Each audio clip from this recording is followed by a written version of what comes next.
णमो अर्हन्ताणं णमो सिद्धाणं णमो आयरीयाणं णमो अध्यायाणं णमो लोये सवसाहुरं जीवमजीवं दवं जिणवरवसहेण जेणणे देठं देविन्दविन्दवन्दं वन्दे तं सर्वदा सिरसा। राम कहानी सुनो रे राम कहानी, राम कहानी सुनो रे राम कहानी। सुनत हरस आवे हो, सुनत हरस आवे वीरा की बाणी। राम कहानी सुनो रे राम कहानी, राम कहानी सुनो रे राम कहानी।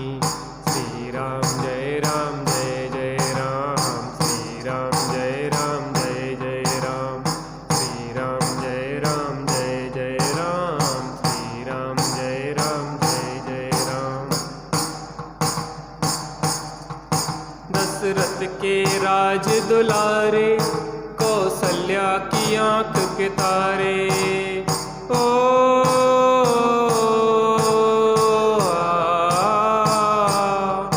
दशरथ के राज दुलारे, कौशल्या की आंख के तारे। वे सूर्य वंश के सूरज, वे रघुकुल के उजियारे। रवि सेन गुरुवर बोले हो, रवि सेन गुरुवर बोले अमृतमयी वाणी। राम कहानी सुनो रे राम कहानी, राम कहानी सुनो रे राम कहानी। श्री राम जय राम जय जय राम, श्री राम जय राम जय जय राम, श्री राम जय राम जय जय राम, श्री राम जय राम जय जय राम। वज्रवर्त धनुष गह करके, रघुलाए सीतावर के। ओ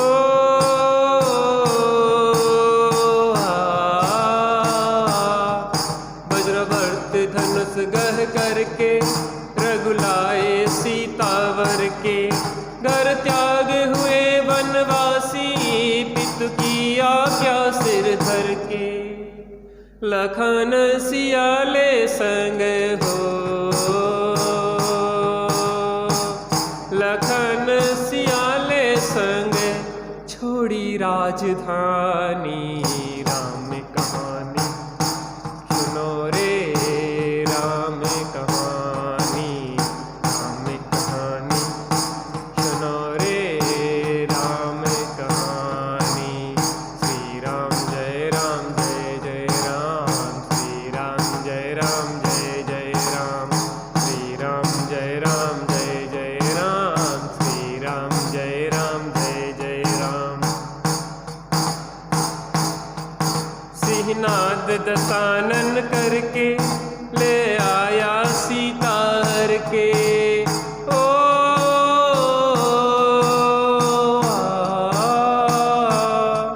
सिंहनाद दशानन करके, ले आया सीता हर के।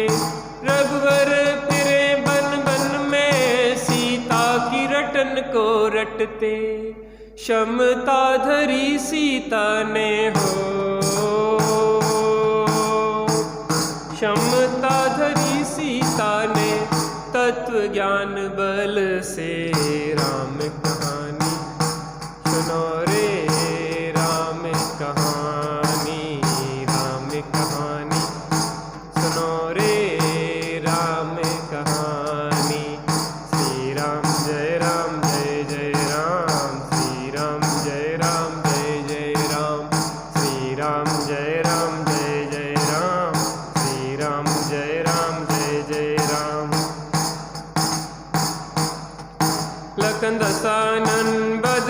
के रघुलाए सीता जय के।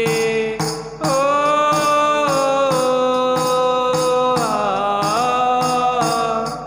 लखन दसानन बध करके श्री राम ने हनु पठायो, हनु राम दूत बन आयो। ओ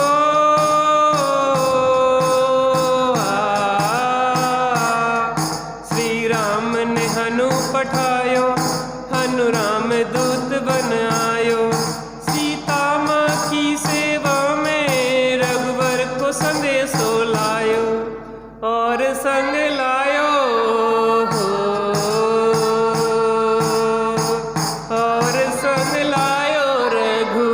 मुद्रिका निशानी। राम कहानी सुनो रे, राम कहानी, राम कहानी सुनो रे, राम कहानी। श्री राम जय राम जय जय राम, श्री राम जय राम जय जय राम, श्री राम जय राम जय जय राम, श्री राम जय राम जय जय राम। लखन दसानन बध करके रघुलाए सीता जय के। ओ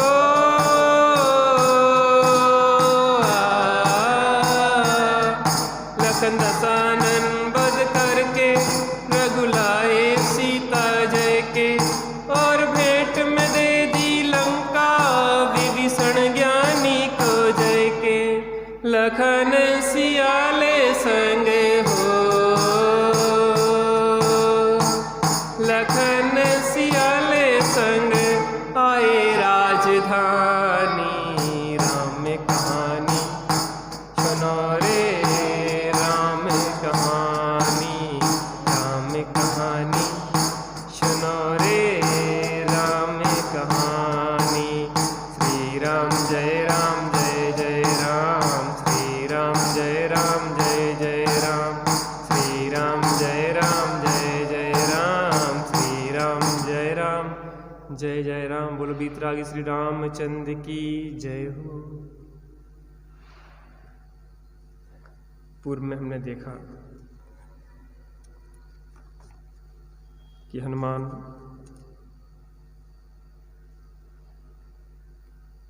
लंका की ओर बढ़े। जब वह लंका पहुँचे तो वह और उनकी सेना अचानक रुक गई। हनुमान ने अपने सेनापति से पूछा कि प्रथु जो मंत्री का नाम था उससे पूछा कि यह अचानक हम क्यों रुक गए हैं। तो प्रथु नाम के मंत्री ने कहा कि यहाँ पे कोई रावण के द्वारा बनाया हुआ कोट है जो मंत्रों से कीलित है। वह मायामरी कोट जो है वह बहुत ही खतरनाक है, देवों के लिए भी दुर्गम है, भयंकर पुतलियों से युक्त है, जिसमें फण फैला हुए भयंकर सर्प है। जलते हुए अंगारों से युक्त यह कोट, इसमें मनुष्य तो क्या देवता भी प्रवेश करने में अक्षम दिखाई देते हैं, और जो इसमें प्रवेश करता है वह जीवित बच के नहीं आता है। हनुमान समझ गए कि रावण अन्याय मार्गी हो गया है और वह अपने अन्याय को छिपाने के लिए, अपने व्यभिचार को छिपाने के लिए इस तरीके की कोट की रचना की है कि जिसमें कोई वहाँ पे पहुँच नहीं पाए और उसके अन्याय को न जान पाए। लेकिन सत्य में बहुत सामर्थ्य होती है, सत्य की सामर्थ्य बहुत होती है। हनुमान ने कहा कि सत्य मेरे साथ है, और उसने अपना विद्याओं से युक्त कवच पहना और गदा ली और कवच पहन के गदा लेके उसमें प्रवेश कर गया। उस मायामयी दुर्ग में बहुत अंधकार था और वह प्रवेश करता गया और उसने अपनी गदा से उस मायामयी कोट पे प्रहार किया और वह कोट टूट गया। यहाँ कथाकार कहते हैं कि पुण्य के उदय में बहुत दुर्लभ से दुर्लभ कार्य भी सहज सिद्ध हो जाते हैं और पाप के उदय में सहज कार्य भी दुर्लभ हो जाते हैं। पुण्योदय में चाह व्यर्थ है, नहीं चाहने पर भी हो। पापोदय में चाह व्यर्थ है, नहीं चाहने पर भी हो। पुण्योदय में चाह व्यर्थ है, सहजपने मन वांछित हो। पापोदय में चाह की व्यर्थता है, क्योंकि हम जो नहीं चाहते हैं प्रतिकूलताएं, वह नहीं चाहने पर भी प्रतिकूलताएं हमें प्राप्त होती है। और पुण्योदय में भी चाह व्यर्थ है, क्योंकि बिना चाहने पर ही मन वांछित फल की प्राप्ति होती है। और जैसे ही वह कोट टूटा, उसकी भयंकर आवाज हुई, तो उस कोट का जो रक्षक था वज्रमुख, वह हनुमान से सेना सहित लड़ने के लिए आ गया।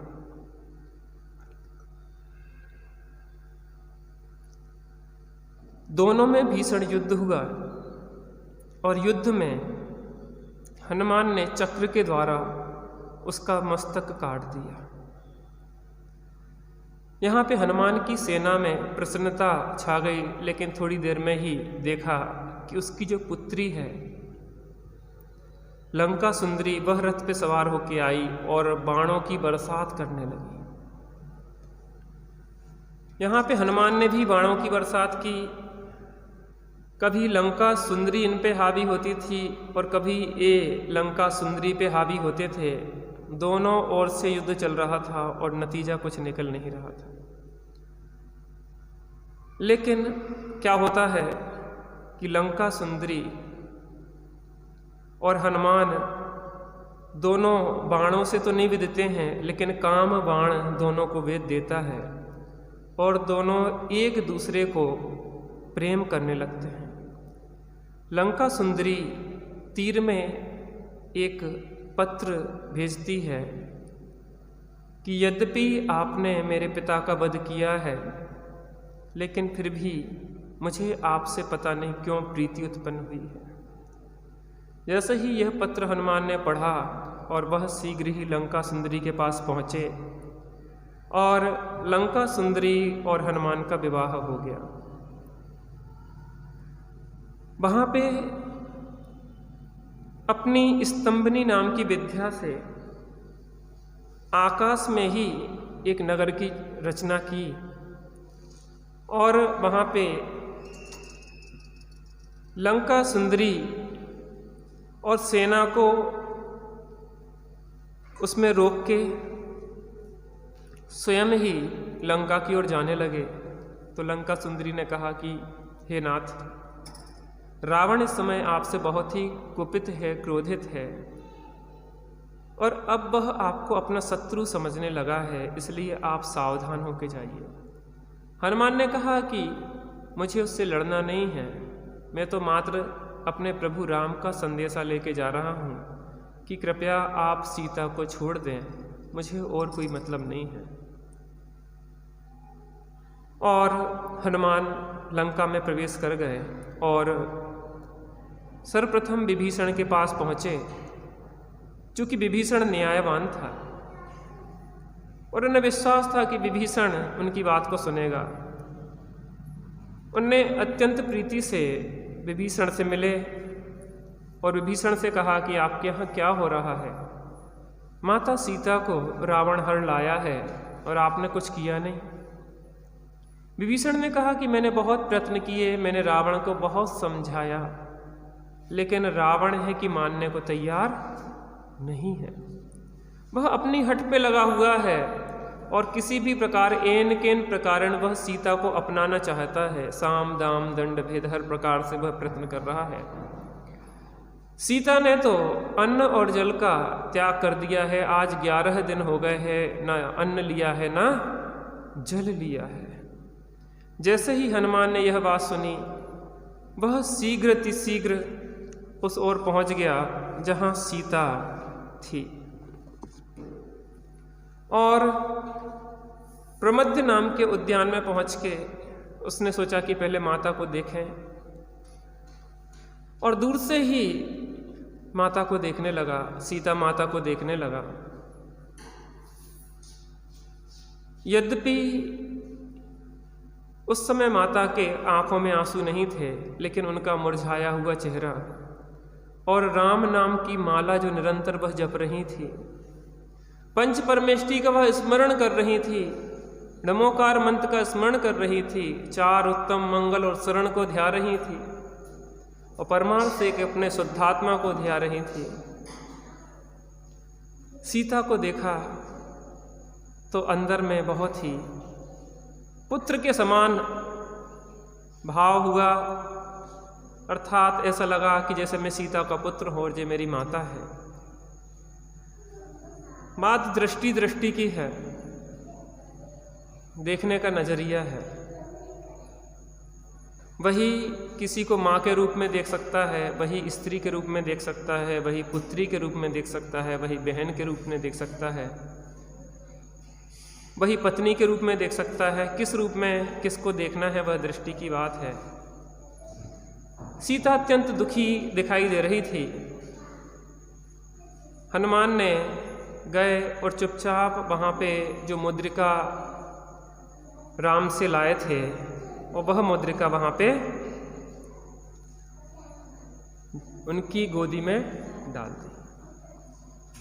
अब देखते हैं पृष्ठ क्रमांक 190, छंद क्रमांक 103। वीतरागी देव तुम्हारे, जैसा जग में देव कहाँ। वीतरागी देव तुम्हारे, जैसा जग में देव कहाँ। मार्ग बताया है जो जग को कह न सके कोई और यहाँ।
वीतरागी देव तुम्हारे, जैसा जग में देव कहाँ।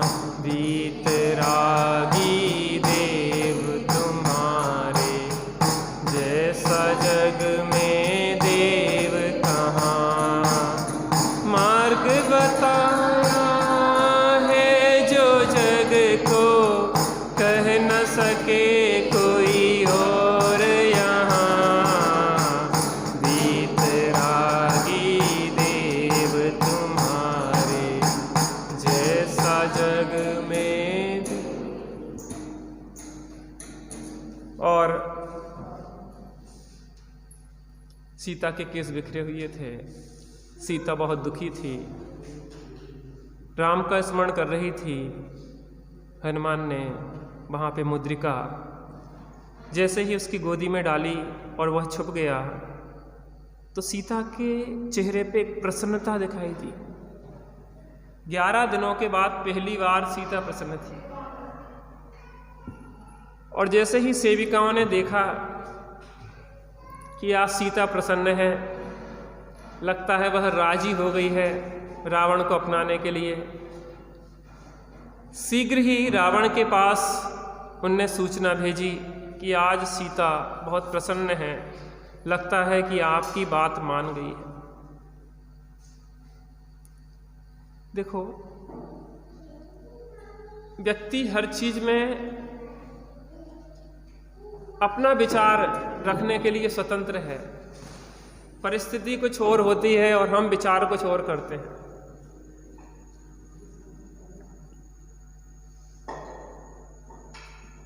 सीता की प्रसन्नता राम का संदेश पाके है, ना कि रावण को देख के।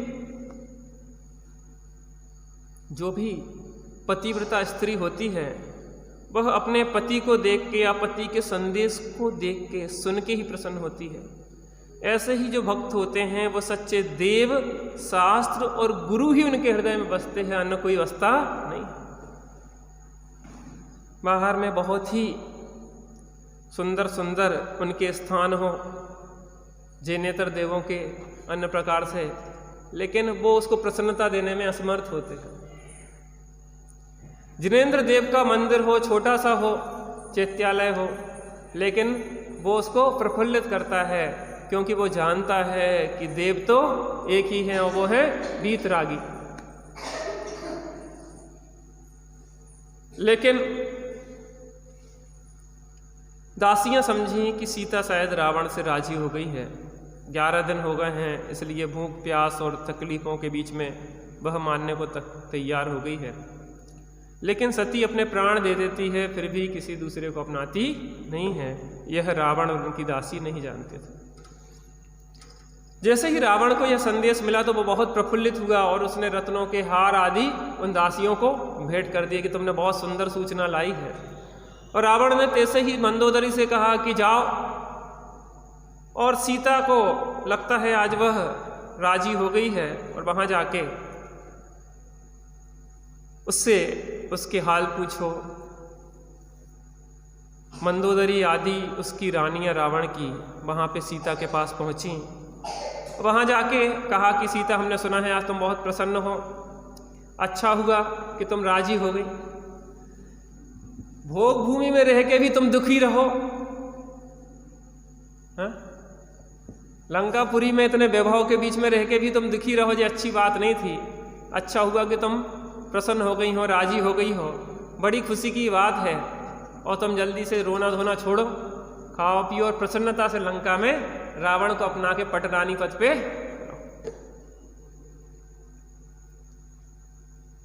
सीता ने कहा कि तुम वहां मूर्ख हो,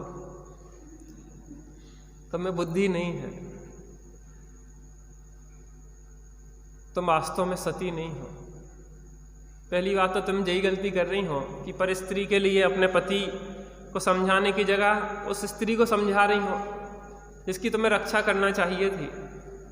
अब क्या करें, बात संस्कारों की है।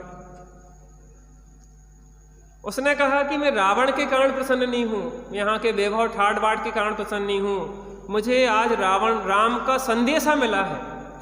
किसका संदेशा मिला? श्री राम का संदेशा आया है, और उस संदेश को पाके मैं प्रसन्न हुई हूँ। कहने लगता है तुम्हारी बुद्धि खराब हो गई।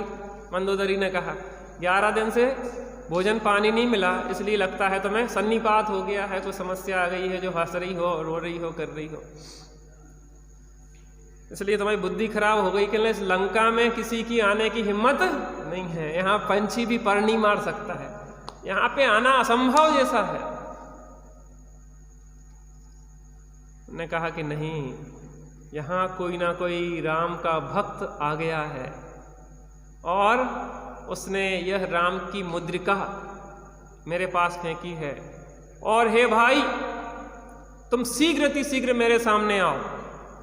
कौन हो जिसने जो मुद्रिका रामचंद्र जी की लेके आया है? और तैसे ही हनुमान सामने आके खड़े हो गए। माता, मैं आपके चरण छूता हूं, और मैं हनुमान, मैं पवनंजय का पुत्र और अंजना का पुत्र हूं, मैं विद्याधर हूं, सुग्रीव का जवाई हूं, और प्रभु राम का भक्त हूं। सीता का ऐसी बातें मैं आने वाली नहीं हूं, क्योंकि रावण ने बहुत धोखे दिए हैं मुझे।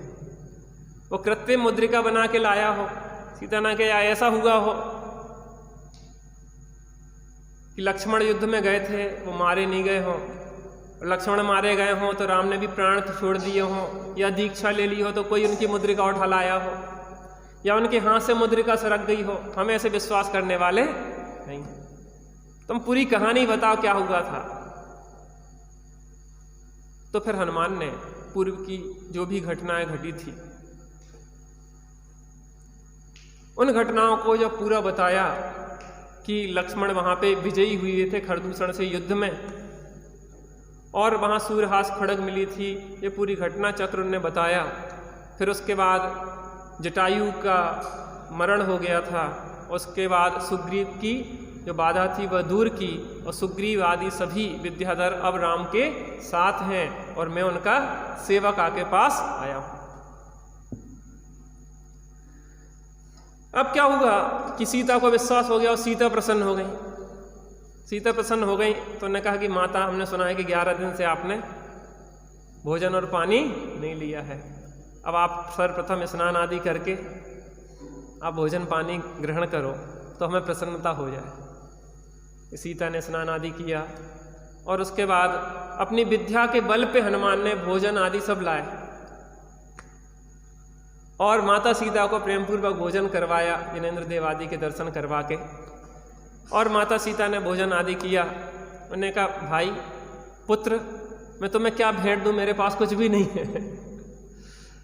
देखिए माता, मुझे तो आशीर्वाद मिल जाए आपका यही पर्याप्त है, और आपका क्या है। हाँ, रामचंद्र जी ने कहा था कि आओ तो माता सीता का चूड़ामणि लाना, जैसे मुझे पता पड़ जाए कि तुम माता सीता के पास होके आए। और ये सब चर्चाएं चल रही थी, तो मंदोदरी भी वहीं खड़ी थी। तो कहने हनुमान, तू रावण का मित्र होके राम का नौकर बन के आ गया है, दूध बन के यहाँ पे, तुझे शर्म आना चाहिए। एक तरफ 3 खंड के अधिपति रावण, और एक तरफ वो भूमि गोचरी 2 कोणी के राम। तेरी बुद्धि खराब हो गई है, तो विद्याधर होके उन भूमि गोचरियों की सेवा कर रहा है, उनका दूध बन के आ गया है। रावण सुनेगा तो तेरे लिए बहुत कठोर दंड देने वाला है। किसके चक्कर में उलझ गया है? सीता को गुस्सा आ गई, तुम राम को नहीं जानती होगी। रामचंद्र जी समुद्र पार करके आएंगे और रावण को उसकी करतूत का दंड देके उसको मरण उसका निकट आ गया है रावण का। अब शीघ्र उसकी मौत आ गई है। जो श्री राम के प्रति तुम लोग ऐसी असभ्य अशिष्ट बातें कर रही हो, और तुम जाके कहना रावण से कि अपनी मौत की तैयारी कर ले। अब राम तुम्हें छोड़ने वाले नहीं हैं, क्योंकि मुझे पता पड़ गया है कि मेरे श्री राम जीवित। और जैसे ही सीता ने यह बात की तो पूरी जो रानियां थीं वो सीता पे टूट पड़ी। गुस्सा आ गई उन्हें, तो हनुमान ने फिर उन्हें बचाया, माता सीता को। और ऐसी चूंकि वो टूटी पड़ रही थी तो वो उसको अलग किया। तो उन्होंने कहा, मंदोदरी लोगों ने सोचा कि हनुमान ने हमारा अपमान कर दिया है, तो ये भागती हुई गई रावण के पास। अब यहां देखते हैं क्या होता है आगे। राम पृष्ठ क्रमांक 191, छंद क्रमांक 109। रामचरित संबंधी उसमें होता रहा सुवार्तालाप, बोली मंदोदरी सीधे मानो करती हुई प्रलाप। हे हनुमान यहाँ आया तू, बन कर भूमि गोचरी दूर, मुझे जान पड़ता है इससे लगा तुझे सचमुच में भूत। मेघ तुल्य गंभीर गिरा से पवन पुत्र बोलाने संग, आज दशानन राक्षस में लगा रहा है महाकलंक। क्यों न रोकती हो तुम उसको सुखद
सत्य सामर्थ्यशाली होता है। एक तरफ अकेला सत्य हो और एक तरफ असत्य की पूरी सेना हो, तो भी सत्य में इतना बल होता है कि असत्य की पूरी सेना को पराजित कर देता है।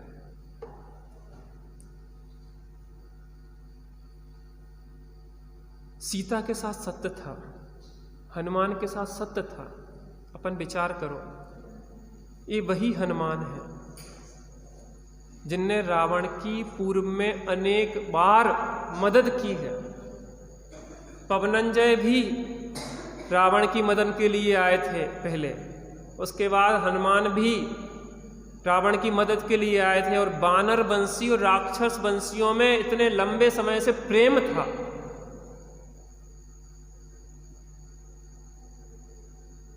पूर्व में अपन देख के आए हैं कितना प्रेम था, शुरू से ही एक दूसरे की मदद के लिए तत्पर खड़े रहे। लेकिन रावण की एक दुष्कृत्य ने सबको उसका शत्रु बना दिया।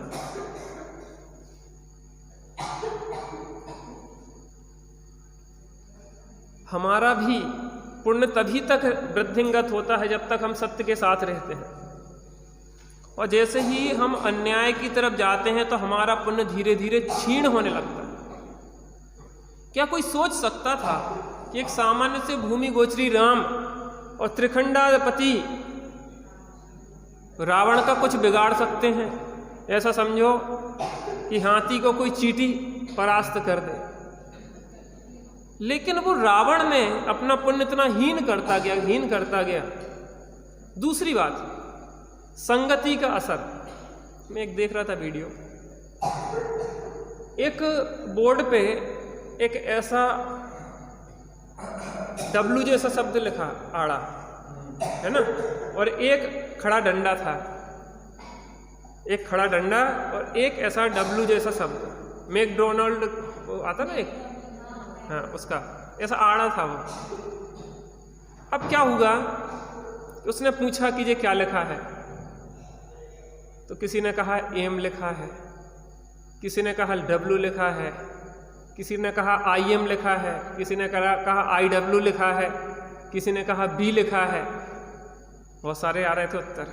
उसके बाद उसने अगल बगल के 2 शब्दों को चेंज किया, पहले A लिखा फिर C लिखा। अब ये बीच में क्या है?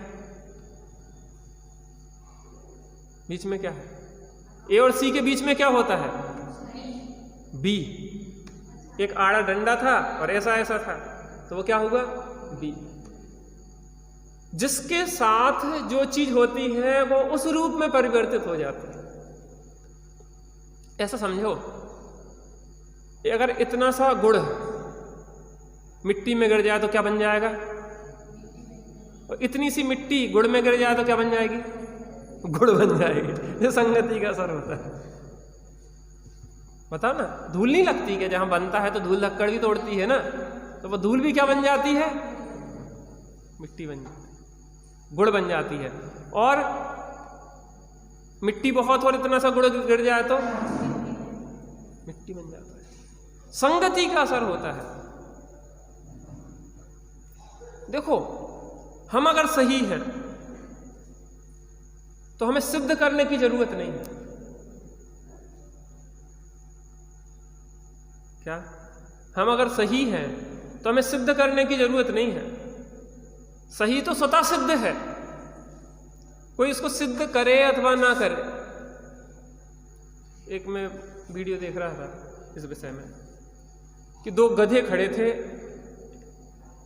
एक नदी के किनारे। 2 गधे एक नदी के किनारे खड़े थे, आपस में चर्चा हो रही थी। कुछ ऐसा नदी में कुछ ऐसा निकला हुआ था। एक गधा कहने लगा कि ये पत्थर है, दूसरा गधा कहने लगा कि ये मगर है। वो क्या कहने लगा एक दूसरा, जो पत्थर है, वो कहने लगा मगर है। उन्होंने कि पत्थर है, मगर है। उसने पत्थर ऐसा फेंका, देखो पत्थर होता तो खन्न की आवाज़ आती है? नहीं आई ना। उसने एक लकड़ी की शीशी चुभाई, उसने वो बहुत समझाता रहा, लेकिन वो गधा नहीं माना। वो कहने लगा ये तो पत्थर है, पत्थर है। उसने सिद्ध करने के लिए क्या किया, उसके ऊपर चढ़ गया। किस पे? किस पे? मगर पे। और मगर ने उसको खा लिया। उसमें लिखा था, क्या लिखा था? अपनी बात सही सिद्ध करने के लिए ऐसे उत्पात नहीं करना। कोई माने ना माने, आप तो सही हो ना। कोई माने या ना भी माने, परमात्मे पना कम ना होगा। जिसकी चर्चा ही है सुंदर, तो कितना सुंदर होगा। जब एक रतन चैतन्य गुणमय आत्मा अव्यक्त अरस अरूप है, जानो अलिंग ग्रहण से यह अनिर्दिष्ट असत्य। मैं कौन हूं? चैतन्य गुणमय हूं, अरस अरूप अगंधम। लोग माने या ना माने, परमात्मपना कम होने वाला नहीं हूं। मैं जीव था, जीव हूं और जीव ही रहूंगा। चाहे मैं आज स्वीकार करूं, चाहे कल स्वीकार करूं, चाहे अनंत काल के बात स्वीकार करूं, यह सत्य बात स्वीकार करके ही सुखी होऊंगा। इस बात को सत्य स्वीकार करना ही होगा। ना खलु यस्मात् अन्यथा साध सिद्धि। हमें जी बताओ कि हमारे ऊपर इतने दुख संकट किसने पैदा किए? हमारे अज्ञान ने। संकट इस पे आए और हमने अपने ऊपर ले लिए। किसके ऊपर आया संकट? रोग हुआ किसको? शरीर को। और दुखी कौन हुआ? कौन होगा दुखी? संकट आए शरीर पे, मरण हुआ, वियोग हुआ देह का, और आत्मा ने समझा कि हम मर गए। कमजोर हुआ शरीर और आत्मा ने समझा आत्मा कमजोर हो गया। कटा शरीर और आत्मा ने समझा मैं कट गया। गला शरीर, मैंने आत्मा ने समझा मैं गल गया। मैं उस पे नहीं लिटाते, क्योंकि जिनमानी रखते ना बहुत विनय रखना चाहिए ना। हाँ, विद्या ददाति विनयम, विनयम दाति पात्रता। बहुत विनय की जरूरत होती है,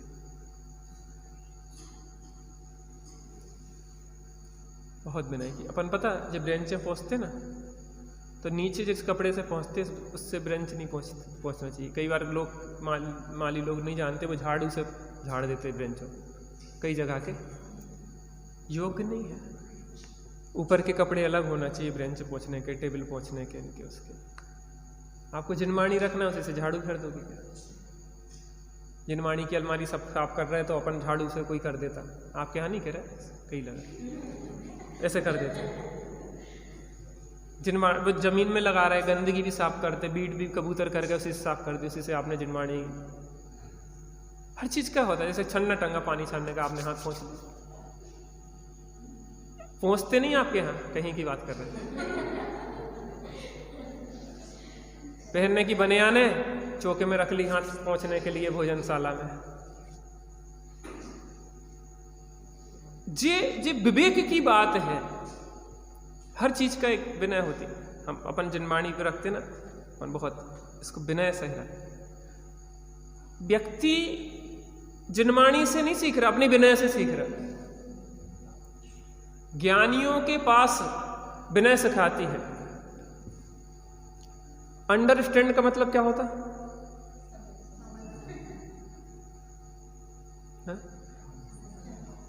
समझना। एक गुरुजी ने अपने 10th स्टैंडर्ड के विद्यार्थियों से समझा कि अंडरस्टैंड का मतलब क्या होता है। बताइए क्या होता है? 10th स्टैंडर्ड में जो प्रश्न पूछेंगे, 10वीं क्लास के विद्यार्थियों से अंडरस्टैंड का मतलब समझना तो छोटे बच्चा भी जानता है।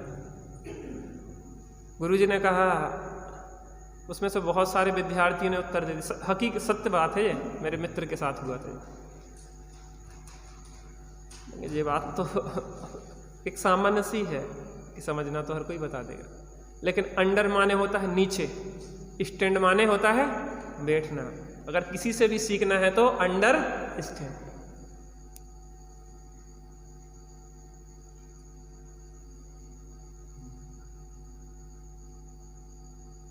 एक घटना आती है पुराण में, राजा श्रेणिक किसी व्यक्ति से कोई विद्या लेना चाहते थे, तो उसको बुलाया, उससे कहा कि विद्या दो तुम हमें। लेकिन विद्या उनके पास पहुंच नहीं रही थी। राजा श्रेणिक का पुत्र कौन था?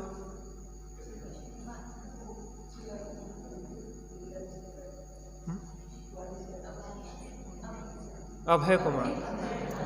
थे तो बहुत सारे पुत्र, लेकिन अभय कुमार। अब वो जा नहीं रही तो राजा श्रेणिक बड़े नाराज हो रहे हैं, कहले तुम देना नहीं चाहते? कहले महाराज हम देना तो चाहते, लेकिन वो जा ही नहीं रही। तो अभय कुमार वहां बैठे थे। महाराज आपसे एक निवेदन है, जब किसी से कुछ लिया जाता है तो पहले उसको ऊपर बैठाला जाता है, खुद नीचे बैठा जाता है। आप बैठे सिंहासन पे, उसको बैठा दिया जमीन में। गुरु से अगर कुछ ग्रहण करना है तो उसको सम्मान पूर्वक ऊपर बैठा लो, और आप हाथ जोड़ के नीचे बैठो, तब तो आपको सीख पाओगे।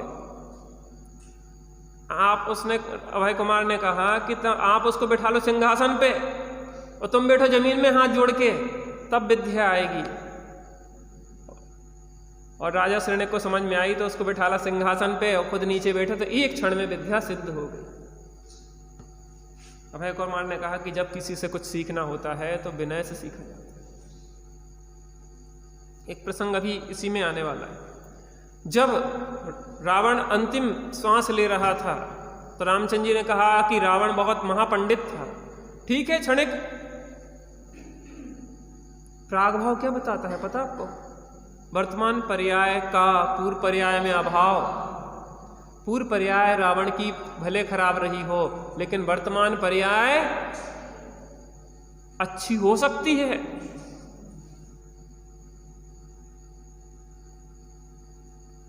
हो सकती कि नहीं हो सकती? लक्ष्मण कहने लगे कि हम नहीं जाएंगे। वैसे गुस्सेल थे, कहले हम नहीं जाएंगे। देखो भैया, व्यक्ति को हमेशा जीवन भर विद्यार्थी बने रहना चाहिए। क्या बने रहना चाहिए? विद्यार्थी बने रहना चाहिए। उसको जहां से भी जो सीखने को अच्छा मिले उसको निरंतर सीखते रहना चाहिए। एक छोटे बच्चे से भी सीखने को मिले तो उससे भी सीखना चाहिए। यहां पे अभी प्रसंग आया ना, सीता ने कहा कि तुम रावण की पत्नी हो और तुम्हारा कर्तव्य बनता था कि रावण को सही शिक्षा दो, सही मार्गदर्शन दो, और तुम ऐसी हो उल्टा कि तुमने उसकी गलत बात को और पोषित कर दिया। अगर तुम उसका गलत में समर्थन नहीं देती तो आज वह इस तरीके से हावी नहीं होती। हमारे परिवार में भी, हमारे जीवन में भी हमें गलत बात का पोषण कभी नहीं करना चाहिए। चाहे वह हमारा बच्चा हो, चाहे हमारा पति हो, चाहे हमारी पत्नी हो, चाहे हमारे निकटस्थ हो। गलत बात का पोषण गलत चीज को बढ़ाती है और गलत चीज का शोषण गलत चीज को घटाती है। आज समाज में इतनी विकृतियां क्यों पैदा हो रही है? क्योंकि हम गलत बातों का पोषण कर रहे हैं। ये तो चलता है, ये तो चलता है, ये तो चलता है। चलते चलते में इतना कुछ बिगड़ गया, माहौल गंदा हो गया कि आज हमारा रहना भी दुर्लभ हो गया। आप जिस ट्रेन में बैठे हो, केला खाओ वहीं उसका छिलका फेंक दो, मूंगफली खाओ वहीं पे छिलका फेंक दो, पिंड खजूर खाओ उसकी गुठली वहीं डाल दो। कुछ समय में क्या आप वहां बैठने लायक रह जाओगे? क्या वहां पे बदबू इतनी नहीं आने लग जाएगी उस केले के छिलके पे आपका पैर पड़ेगा और आप ही नहीं गिरोगे? इस समाज का माहौल बिगाड़ा किसने है? हमने। एक व्यक्ति की लड़की ने अंतरजातीय विवाह किया, हमने उसका पोषण कर दिया, फिर दूसरे ने किया, फिर तीसरे ने किया, फिर ऐसा किया, फिर वैसा किया, माहौल गंदा गंदा गंदा। जैनेत्रों में विवाह शुरू हो गया, माहौल बिगड़ता जा रहा है। अभी जो बिल्लू का भांजा रहता ना सामने, सर्विस करता पूना में, कि वहाँ पे जो लड़के लड़कियां रहते हैं, इतना जीवन बर्बाद है उनका कि बता नहीं सकते।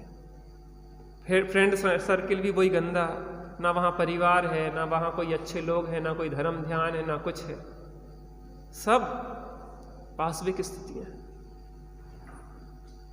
पैसे अकेले से होता क्या है? जीवन एक अलग चीज है। हमारा मूल्यांकन अच्छाई का रुपया से होने लगा है। हमारा अच्छाई का मूल्यांकन या उन्नति का मूल्यांकन बड़ी गाड़ियों से होने लगा है। अच्छाई का मूल्यांकन बड़े बड़े मकानों से होने लगा है। अच्छाइयों का मूल्यांकन सुंदरता से होने लगा है शरीर की। कोई बड़ी कार में, अच्छी 50 लाख की कार में आए तो लगेगा कि इसके लड़के ने कितनी तरक्की कर ली, और आपका बच्चा जो शास्त्रीय विद्वान है वो बड़ा 3 टाइम स्वाध्याय करता कराता है, प्रेम से रहता है, सदाचारी है, तुम तो घोची रह गए, तुमने कछु नहीं कर पा। देखो देखो देखो, दिन में 20 बार उसके गीत गाओगे तो उसको अंदर भी लगेगा कि वास्तव में हमने धर्म की पढ़ाई करके गलती कर दी। सही बताइए, क्या लगता है?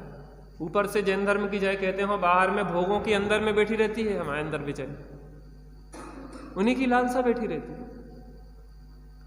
अगर हमारे अंदर बाहर के जिसने पाप से संपत्ति कमाई है, जो व्यभिचारी है, अनाचारी है, दुराचारी है, उनका अगर हमारा पोषण चलता है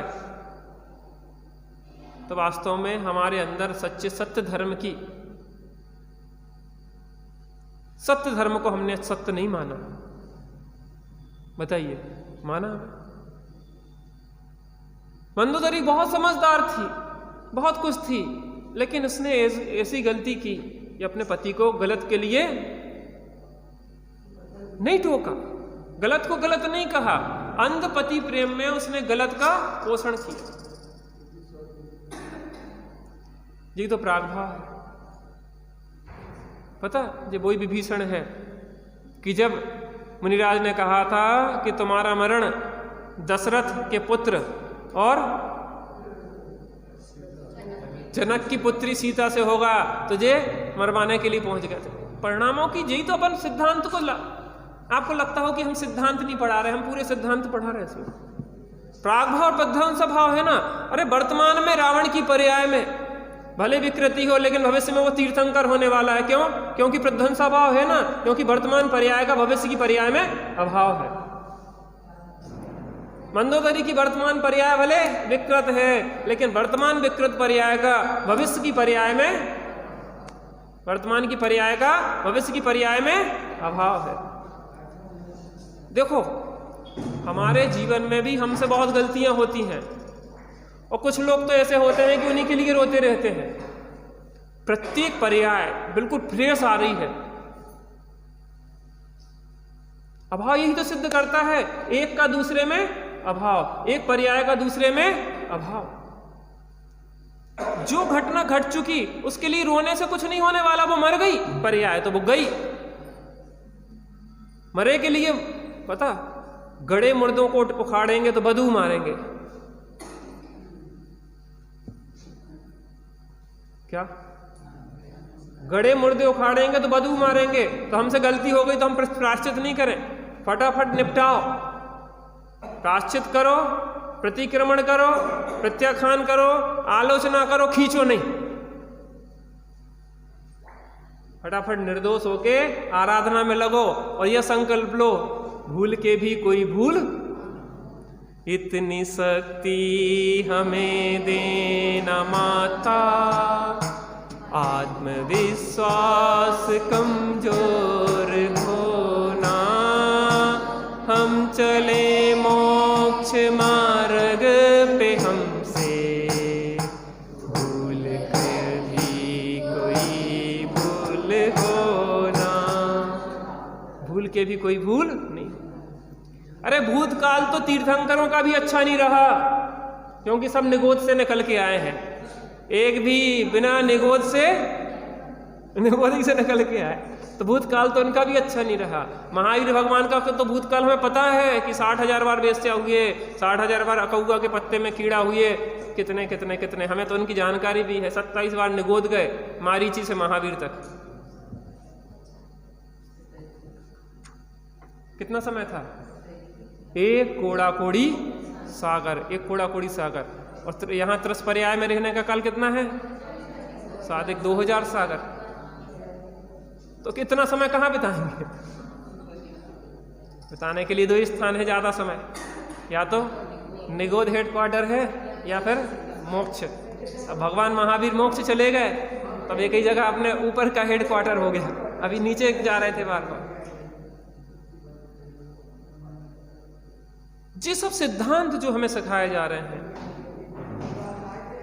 अभाव का मतलब क्या होता है?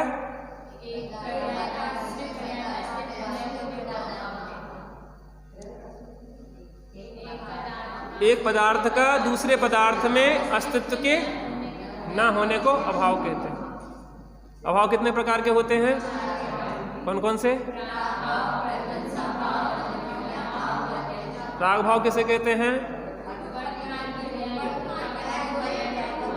वर्तमान। ये 3 है चीजें, देखो 1 2 3, इसको सेंटर में रखा हमने, इसको वर्तमान लिया। वर्तमान पर्याय का भूत की पर्याय में अभाव कौन सा होगा? वर्तमान पर्याय का भविष्य की पर्याय में अभाव। फिर से वर्तमान पर्याय का पूर्व की पर्याय में अभाव, राग भाव। वर्तमान पर्याय का भविष्य की पर्याय में अभाव। अब दृष्टांत पे ले, वर्तमान में दही को ले, तो दही का दूध में अभाव और दही का छाछ में अभाव। अब जीव पे घटित करें, अंतरात्मा में बहिरात्मा पने का अभाव, अंतरात्मा में परमात्मा पने का अभाव। ये तीनों स्वतंत्र हैं, एक एक पर्याय। इस पर्याय का पूर्व की पर्याय में अभाव, इस पर्याय का भविष्य की पर्याय में अभाव। रावण कितना दुराचारी है, पापी है, इसका तो कभी कल्याण नहीं होगा, ऐसा नहीं समझना, क्योंकि प्रध्वंस भाव है ना। भले वर्तमान में नरक में डला हो, लेकिन भविष्य में तीर्थंकर होने वाला। हमारे परिवार में, अरे हमारी सास तो कभी नहीं सुधरने वाली है। नहीं सुधरेगी? सुधरेगी कि नहीं सुधरेगी?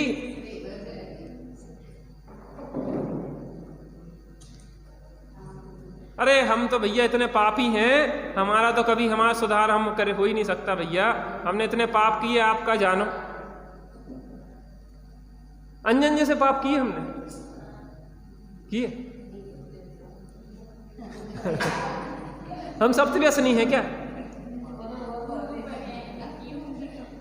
हम सप्तव्यसनी हैं क्या? इतने पाप किए हमने, तो कब तक गाली देते रहेंगे अपने को? हम तो पता, हम अपना तिरस्कार स्वयं करते हैं। कौन करता तिरस्कार? कोई दूसरा नहीं कर रहा हमारा तिरस्कार, हम स्वयं अपने को गाली देते हैं। भैया पंडित जी, आप नहीं जानते कि हमने कैसा रहा, हमने कैसे पाप किए, हम क्या बताएं? दिखाओ पाप कितना कहाँ है बे जो तुमने किए। नहीं आप क्या बताएं, ये वो हो गई ना, बीती ताई बिसार के आगे की सुध। चिलाती पुत्र का मैंने दृष्टांत दिया था। वो लड़की प्रेम नहीं करती थी, उसकी गर्दन काटी और बाल पकड़ के दौड़ता हुआ जा रहा था, खून बहता जा रहा था गर्दन में से, ऐसे जा रहा था दौड़ता हुआ।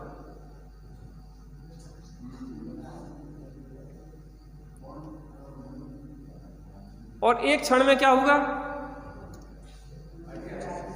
एक क्षण में ही उसका जीवन बदला और थोड़ी देर में ही उसने दीक्षा अंगीकार कर ली। महाभाग्य से हमें ये सिद्धांत सुनने को मिल रहे हैं, समझने को मिल रहे हैं, और बस देरी है हमें इनका प्रयोग करने की। आदरणीय त्यागी साहब विराजमान हो चुके हैं, आपके स्वाध्याय का हम यहाँ पे